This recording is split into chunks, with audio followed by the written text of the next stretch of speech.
देखिए, बहुत रेलेवेंट प्रश्न पूछा है।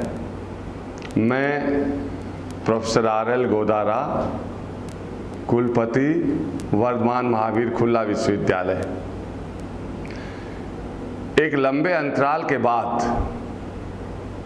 नई शिक्षा नीति की घोषणा की गई। कैबिनेट ने इसको अप्रूव किया। इस शिक्षा नीति में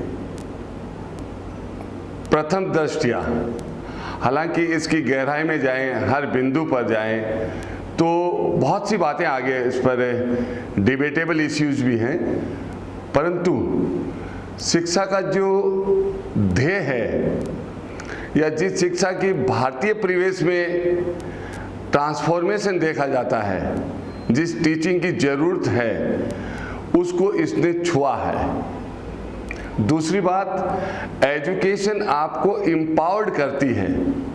आज जो कुछ हम हैं, शिक्षा के बदौलत ही यहाँ तक हैं।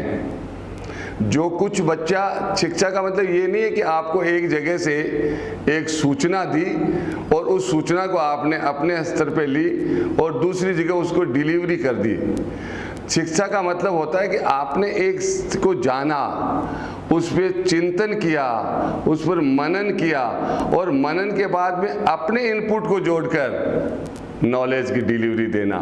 और इसको तो कहते हैं, इसके मेरे मित्रों कहते हैं लर्निंग प्रोसेस। और लर्निंग प्रोसेस का कोई एंड नहीं होता। ए गुड लर्निंग, अच्छी सीख, अच्छी शिक्षा आपको एक उस फील्ड का एक अग्रणी नेता बनाती है। अगर आप लर्न अच्छा करें तो आप लीड करेंगे।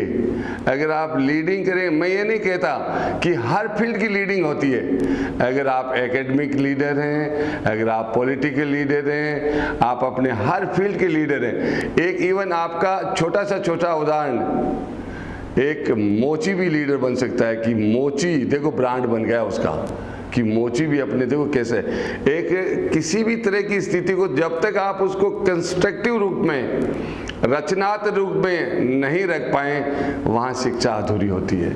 मैं मेरे मित्रों को यहाँ एक मैसेज देना चाहूँगा कि लंबे अंतराल के बाद पुनः एक नई शिक्षा नीति आई है, जिसमें कैटेगराइज करके और एक नए आयाम तक हायर एजुकेशन को टच करने के लिए एक सिस्टम में पारदर्शिता लाते हुए, जहां बच्चे की रुचि है तो वो हायर एजुकेशन में जाए, लेकिन बेसिक एजुकेशन, प्राइमरी एजुकेशन अपने भाषा में हो, अपनी समझ में हो, अपने सराउंडिंग के वातावरण में हो और वहाँ की समस्याओं से एक्नॉलेज करे, वो शिक्षा ज़्यादा फलित होगी बनिस्बत अपन कोई भी शिक्षा पद्धति जो बाहर से अब तक के आलोचना के रूप में मैकाले का पद्धति या और की पद्धति, ऐसे आलोचना का समय नहीं है, लेकिन उन्होंने भी अपने को सीखा है। लेकिन बदलते हुए परिवेश में टेक्नोलॉजी को, मैं एक बात और कहना चाहूँगा कि टैलेंट और टेक्नोलॉजी में जहाँ फेथ है, जहाँ विश्वास है,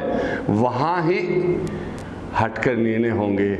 वहाँ हटकर न केवल निर्णय होंगे अपितु परिणाम भी इस तरह से आएंगे कि न केवल राष्ट्रीय स्तर पर अपितु अंतर्राष्ट्रीय स्तर पर भी हमारे बच्चे पहचान बनाएंगे।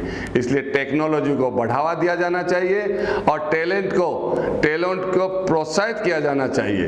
अगर टैलेंट आपका गुदड़ी का लाल है, कहीं पर भी वो अभाव में है, ढूंढा जाना चाहिए कि इस बच्चे की इतनी प्रतिभा है, आर्थिक दृष्टि से वो बच्चा अगर सक्षम नहीं है तो राज्य स्तर पर या भामाशाह उनको गोद ले और वो भामाशाह कॉर्पोरेट लाइफ में आगे चलकर उसके टैलेंट को काम लेते हुए अपने राष्ट्रीय स्तर और अंतर्राष्ट्रीय स्तर पर पहचान बनाएं। इस शिक्षा पद्धति में इन बातों पर शायद ज़्यादा ध्यान दिया जाएगा या भारतीय परिवेश में इसको टच किया गया है। उसके लिए मैं भारत की जो भी शिक्षा नीति के कर्णधार रहे हैं, विशेष रूप से प्रोफेसर कस्तूरी रंजन को साधुवाद दूंगा कि उन्होंने एक अच्छी शिक्षा नीति एक लंबे अंतराल के बाद में भारत सरकार को सौंपी।